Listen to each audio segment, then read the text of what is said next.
When I got my first job out of college, I did desperate things in order to save a lot of money in a really short amount of time. And in today's age, these things would be considered taboo in the personal finance community. However, they helped me, like I said, save $5,000 within 6 months. And so I'm going to share them with you. Again, these things are not recommended in today's age in the personal finance community. But if I had to start all over, I would do these things again. And so, just some caveats before we start, because there are some. This took place in 2016, which means things were more affordable. I was living in a mid-cost of living city. I was living in Chicago, Illinois. And I know some people will say, the prices there are expensive. That doesn't change the fact that it is, in fact, a mid-cost of living city. And so those are just some things to keep in mind. I wasn't in Atlanta, Georgia, or New York when I was doing all these things, and results may vary if you're in a different city. So now that that's out of the way, let's start with the first thing, which is I squirreled away money even when I didn't have any. As I've told you guys many times, my first job out of school was netting me $30,000 a year. So that means each paycheck, I was paid twice a month. Each paycheck was $1,250. And so that meant $2,500 per month is what I was earning. So really not working with much there. So how was I able to squirrel away enough money, making $2,500 a month? That is the big question. And basically what I did was I cut corners a lot in my life to where it was unpleasant, and that's what I did. So one of the ways that I cut corners was that I didn't eat. I didn't buy groceries ever. I remember buying groceries maybe 2 times the whole time that I was working at my first job, which was 1 year. And I was able to do this because I was working at a healthcare tech company. And as some of you guys know, with tech companies, they do offer snack and food services. And so I was eating 1 meal a day whenever I would go there, and snacks. So 1 meal a day and 2 snacks.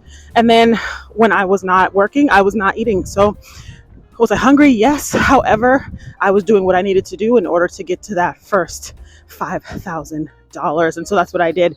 And that actually slashed a whole bunch of money from my budget, because as you guys know now, I spend a total of $250 a month on groceries. And so back then, while I could have lived on less, I still was able to save that bit of money, whether it be $100 or $200 a month. I was able to save that because I wasn't spending it on groceries. Another thing that I did was I bought everything secondhand. And while this doesn't seem that extreme on paper, I bought literally everything that I could think of on secondhand. Plates, bowls, cups, pots, pans. It was semi-not sanitary, if we're being honest. And a lot of the bowls that I got them for $1. They were wooden, they were breaking, cracks in them, couldn't really eat soup in them. So that means when I did have groceries, it was fruit, dry foods, just things that were pretty much non-perishable, so that I didn't have to worry about them spilling through the bowl. So cereal, stuff like that, nuts and seeds. And the reason why I think this is extreme is because I didn't care about the quality, and I actually went for the cheapest thing possible, which means a lot of my stuff didn't last more than a few months at a time, because I was really just aiming for price as opposed to quality.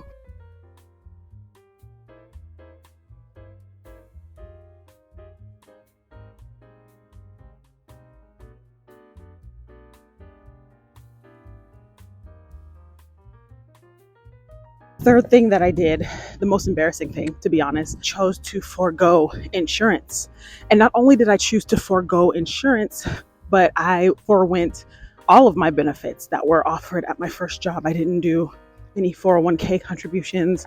I didn't opt into any health insurance. I didn't do any health savings account or flex spending account. None of that, because I wanted my whole $2,500 check. And so that was really, at the time, I, had a plan to reach a certain number in 6 months. But looking back, it was pretty short-sighted, because Had I not been already healthy, or had I gotten into, an accident or gotten sick, I really would have been screwed and had to pay a lot out of pocket within the US health medical system. And so for that, I think I got lucky. Would I do that again? Maybe not. Maybe I would seek out Medicare or something, but for that, I was able to avoid having like $80 to $100 of every check taken out a month.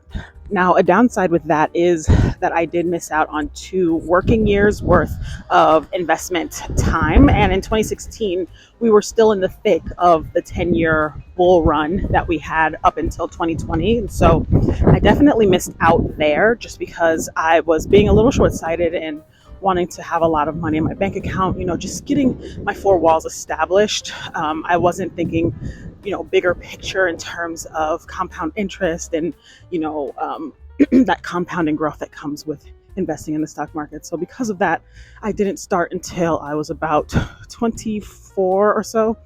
And I just lost some of those prime years of investing due to that short-sightedness. So that was one of the bigger mistakes that I made.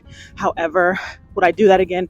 Most definitely, because I had nothing in my savings. And then at the end of this, I had $5,000. The fourth thing that I did was I isolated myself. I didn't hang out with friends. I wasn't social.